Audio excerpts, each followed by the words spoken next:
बिस्मिल्लाहिर्रहमानिर्रहीम।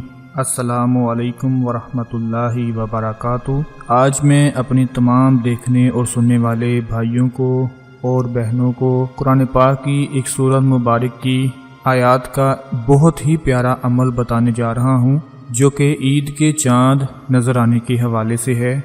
यानी जब ईद का चाँद नज़र आ जाए, ईद का चाँद निकल आए, तो उस वक्त आपने ये अमल करना है। इंशाअल्लाह आपकी किस्मत का सितारा चमक जाएगा। इंशाअल्लाह हाथ उठाते ही आपका हर काम हो जाएगा।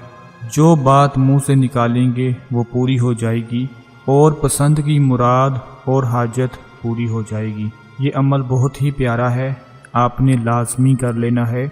नाज़रीन, ज़िंदगी की मुश्किलात और तूफ़ानों का मुकाबला करने के लिए हमें अपने आप को मजबूत बनाना होगा। इस दुनिया का असूल ये है कि जहाँ भी दो अफराद के दरमियान टकराव या मुकाबला हो, तो हमेशा वो गालिब आता है जो ज़्यादा ताकतवर और मजबूत होता है। ज़िंदगी की मुश्किलात की वजह से आज हर इंसान परेशान नज़र आता है। उनमें से बहुत से लोग ऐसे भी होते हैं जो अपने मकसद की वजह से परेशान होते हैं, अपनी ख्वाहिशात को दिल में सजा कर बैठे होते हैं, लेकिन जब वो पूरी नहीं हो पाती तो इंसान परेशान हो जाता है।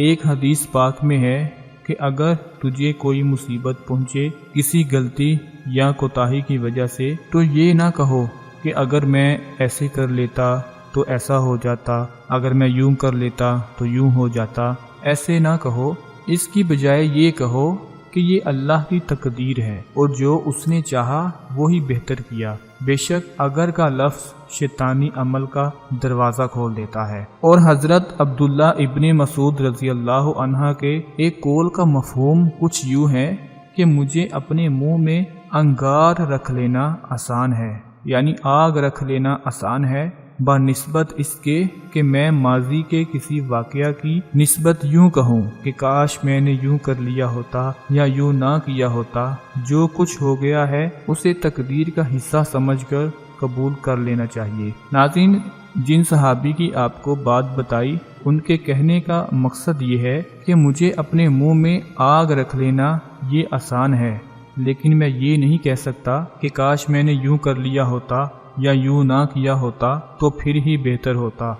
उनके कहने से मुराद ये है कि जो कुछ भी हो जाए उसे तकदीर का हिस्सा समझकर कबूल कर लेना चाहिए, क्योंकि जब अल्लाह ताला किसी बंदे के साथ भलाई का इरादा करता है तो जो उसके लिए मुकद्दर किया गया होता है उसे उस पर राज़ी कर देता है और उसके लिए उसमें बरकत डाल देता है। और जब वो किसी के लिए भलाई का इरादा नहीं करता तो उसे उसकी तकदीर पर राज़ी नहीं किया जाता और ना ही उसके लिए उसमें बरकत डाली जाती है। अल्लाह की ज़ात इंसान की शाह रग से भी ज़्यादा नज़दीक है, वो तो हमारे बहुत करीब है। रब्बे कायनात ने अपने साथ राब्ते के लिए, मुलाकात के लिए, मिलने के लिए दिन में 5 वक्त बुलावे का इंतज़ाम खुद ही फरमाकर दुआ को इबादत का मग़ज़ करार दिया है, क्योंकि ये वाहिद चीज़ है जिसे तकदीरें बदलती हैं। अल्लाह ताला की अता करदा बेशुमार नेमतों पर उसका शुक्र हम पर मज़ीद नेमतों के दरवाज़े खुलने का सबब बन सकता है। और अगर हम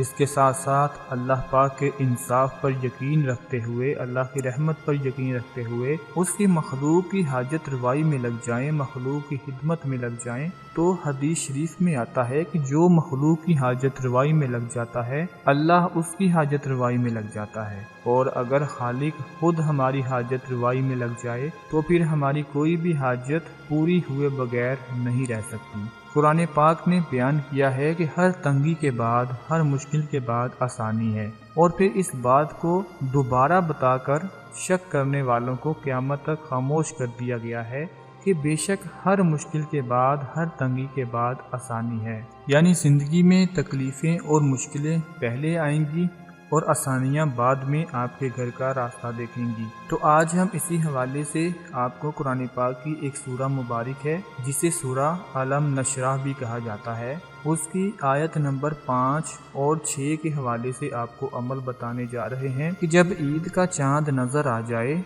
तो आपने कुरान पाक की सूरा मुबारक, जिसे सूरा अलम नशराह भी कहा जाता है, उसकी आयत नंबर 5 और 6 को آپ نے 41 بار پڑھ لینا ہے، 41 بار اس کی تلاوت کر لینی ہے۔